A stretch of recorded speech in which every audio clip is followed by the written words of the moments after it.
चूल्हे में थोड़ी सी आंच बचाकर उसने बाकी लकड़ियां बुझा दी थीं। फिर धुआंती आंखें पोंछती हुई रसोई से निकल आई थी। राणा आए तो गर्म फुलके सेक लेगी, मगर वह कब आएगा?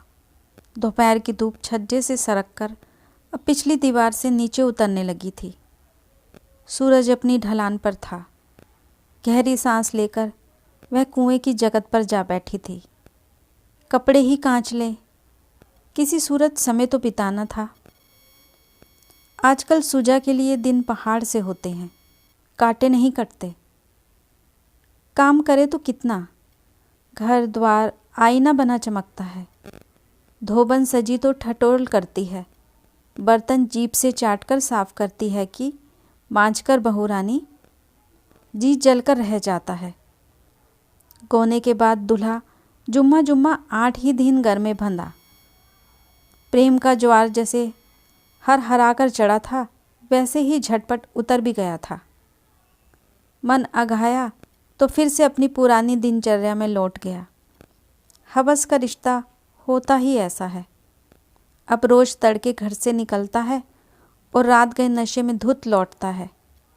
बाट जोहती, पल गुनती मोम की गुड़िया जैसे विरह में पिघल कर रह गई है। कोयल की कूकू, फाग, बूंदी बदार में मन उछाल से भर जाता है, मगर जिसके लिए जोबन का सारा साज सरंजाम उसी का कहीं पता नहीं होता। रीति आंखों में अब सपने दुखने लगे थे। काजल यूं ही आंखों में बंधा रहता है। बुढ़िया आजी दबी जुबान से कह गई है, पड़ोस के गांव की किसी बंजारन से टाका भिड़ा है भतार का। हाय राम जी, अकेली बिस्तर पर पड़ी पड़ी वे टसुए बहाती, छज्जे पर पुरवैया डाकिन चुड़ैल की तरह हू हू करती फिरती। अब तो हिया गलाने की ऊर्जा भी शेष न बची थी। तितली सरीखी सलोनी आंख पांख रेत की डूह बनी सूखी पड़ी थी। अकाल क्या सिर्फ धरती को बंजर बनाता है? कोई सुजा की राख हुई काया को देखे तो बूझे।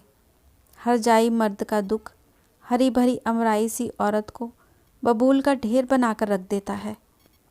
इस दुख के कारागार से जाने कब मुक्ति मिलेगी। संजोधी में टप टक आँख से आंसू चुराती वो गाती रहती है। इस विरह में घात का विष बुझा मंजन दंश भी था। अबूझ व्यथा में छाती आंचर भींच कर रह जाता था। अपनी दीदे ही बहा देगी क्या? विदाई की बेला में मीता ने उसे छेड़ा था। काश आकर वो इन आंखों की दुर्गति देख जाती। माँ के बाद कोई मायका नहीं बचा। इधर ससुराल में जेठ जेठानी की दुश्मनी। जेठानी सुबह शाम सुना सुनाकर पूरे कुनबे का श्राद्ध करती है, तो देवरानी नित दरवाजे पर बच्चे हगा जाती है। उसका जी हलकान हुआ रहता है। गांव वाले भी उन्हीं की तरफ। गंजेड़ी मत से सभी कन्नी काटते हैं। बीच में रह जाती है वह, बिना कसूर काला पानी काटती हुई। न पति का प्यार, न सगे संबंधी का साथ। उसकी तो गति ही हो गई। अकेली पड़ी पड़ी जी खराब करती रहती है। कितने दिन हो गए खुलकर हंसे बोले हुए। पहले जो वह खिलखिलाती थी तो जैसे बताशे बिखर जाते थे। अब तो खुद की शिनाख्त करना भी मुश्किल लगता है। आरसी में सूरत न जाने किसकी दिखती है। इसी पूनों के चांद से रूप पर कभी 4-4 कोस तक बातें होती थीं। पहली रात घूंघट उठाकर राणा टुकर टुकर ताकते ही रह गए थे। देह पर हाथ फिराते हुए फिर ठट्टा किया था, तुझे बिलोया तो फिर माखन निकल आएगा। इतनी चिकनी है तू। उसकी तरफ बेहयाई से ताकते हुए लोभ उसकी आंखों से माने चुआ जा रहा था। सुनकर उसके गाल बीट सरीखे लाल पड़ गए थे। पति के वे मिस्री बताशे जैसे बोल, रस पगे सुहाग के दिन, मान मनुहार, सब कुछ कितना संक्षिप्त निकला। पूस की मायावी धूप की तरह चढ़ते ही चढ़ते गोरैया से फुर्र। वह अबक सोचती, वे दिन सच थे या कोई सपना। कपड़ों का अंबार धो कांच कर छत पर फैला आई थी। उतरते हुए देवर के आंगन में सहज नजर पड़ी तो देवरानी उसे देखकर देवर से छूटकर आंचल संभालती हुई भागी। उसके जी में एकदम से हौल उठा था। देवर बेशर्मी से हंसते हुए देवरानी की चोली हवा में लहरा रहा था। उसकी अपनी चोली यकायक छाती पर कस सी गई थी। सांस लेना भी जैसे दूभर हो रहा था। धड़धड़ाती हुई सीढ़ियाँ उतरकर वह 2 गिलास पानी बिना सांस लिए ही गटक गई थी। रात के सोने में यही बातें याद आ आकर उसका जी जलाती थी। नशे में धुत पति बगल में खर्राटे भरता रहता था और करवटों में उसकी सुबह हो जाती थी। न जाने कितनी रातों को उसने जाग कर काटा। न जाने कितनी रातों की जगार आंखों में भर भर कर वह दिन भर ऊँघती रहती थी। बदन टूटता था मगर आलस्य से।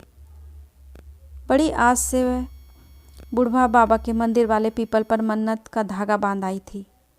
इस बरस गोद भरे तो निर्जला व्रत करेगी। अब तो यह धागा भी उसकी उम्मीदों की तरह जर्द पड़ गया था। आज तो इसने बड़ी देर कर दी। सुबह खाली पेट निकला है। पीली पड़ती धूप की आखिरी रेशों में दलान पर धीरे धीरे लंबी होती अपनी ही छाया को वह अनमन ताकती रही। पता नहीं कहाँ रह गया। ढलान पर सूखती बड़ियाँ सहेज कर वह भंडार में रखाई थी। ढिबरी भी जलानी थी। संझाबाती के बाद वह गुमसुम बैठ गई थी। आसमान में टिमटिमाते हुए तारों को ताकते हुए संध्या की गहरी नीली उदासी में मन डूबने लगा था। तुलसी चौरे पर जलते हुए दिए की पीली लो में दीवार पर न जाने कैसी कैसी आकृतियाँ बनने बिगड़ने लगी थी, जैसे भूत प्रेतों का छोट नाच लगा रहा हो। नीम के सफ़ेद फूलों निम्बोलियों से आंगन पट गया है। कल सुबह उठकर पहले बुहार लेगी। घुटने में थूती धसाते हुए उसने सोचा था, न जाने क्यों मन आज बड़ा अशांत हो रहा है। रह रहकर बरामदे में पिंजरे का सुग्गा कभी टेंटे करता हुआ अपने पंख फरफरा रहा है तो कभी चोंच से पिंजरे की सलाखों को काट रहा है। सुजा भूली बिसरी सी उसकी तरफ देखती रही थी। सांझ का ललछोहा आकाश पर लौटते पंछियों की सुनहरी कतार से झिलमिला रहा था। चारों तरफ उन्हीं का कचर मचर मचा था। उसकी आवाज़ में पिंजरे का मिट्ठू जैसे और अधिक बेचैन हो जाता था। सुजा को बरबस अपना गाँव, बचपन, हमजोलियाँ याद आने लगे थे। मन में एक हुक सी उठती थी। वह कांटा बिंधी मछली सी कलप रही थी और फिर न जाने क्या क्या सोचकर उसने अचानक उठकर पिंजरे का द्वार खोल दिया था।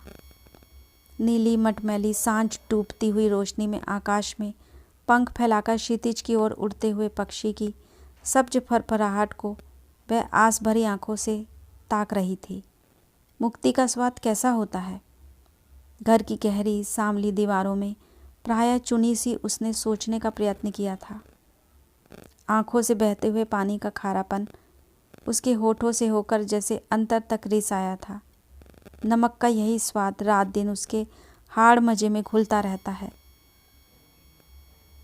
आज इस पिंजरे को खोलकर एक पल के लिए ही सही उसे लगा था उसने स्वयं को मुक्त कर दिया है। कंधों पर 2 उजले पंख जैसे अनायास उगाए थे। सामने गहरा नीला संभावनाओं का आकाश था और एक पागल उड़ान अंदर ही अंदर कहीं पर तोल रही थी।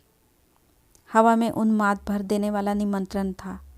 उसके भीतर की जंग खाई सलाखें जैसे यकायक टूटकर बिखर गई थी।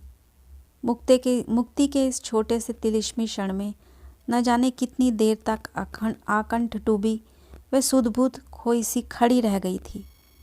उसे समय का ध्यान ही नहीं रह गया था। बाहर दरवाजे पर खड़ा राणा बड़ी देर से संकल खटखटाए जा रहा था।